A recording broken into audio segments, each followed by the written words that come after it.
வணக்கம். ஸ்ரீராமனுக்கும் ராவணனுக்கும் நடைபெற்ற போரில் ஸ்ரீராமன் செலுத்திய அம்பினால் காயம்பட்டு குற்றுயிராய் கிடந்தான் ராவணன்.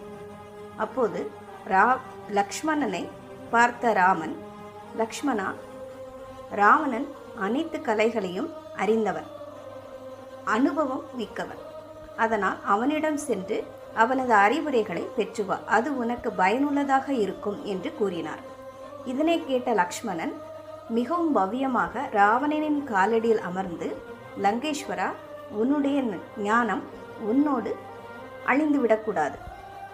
நீ எனக்கு அதை உபதேசி, நான் அதை உலகமறிய செய்வேன் என்று வேண்டி நின்றார். இதை கேட்டு சிரித்தபடியே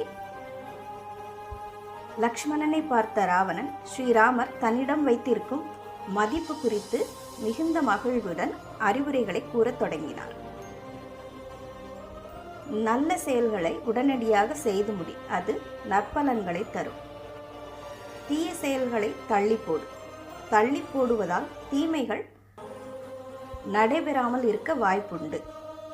உனது சாரதியிடமோ வாயிற்காப்பானிடமோ சகோதரனிடமோ பகை கொள்ளாதே, அவர்கள் உடனிருந்தே கொல்வார்கள். தொடர்ந்து நீ வெற்றி வாகை சூடினாலும் எப்போதும் வெல்வோம் என்று எண்ணாதே. உனது குற்றங்களை சுட்டிக்காட்டும் நண்பனை நம்பு. நன்றி.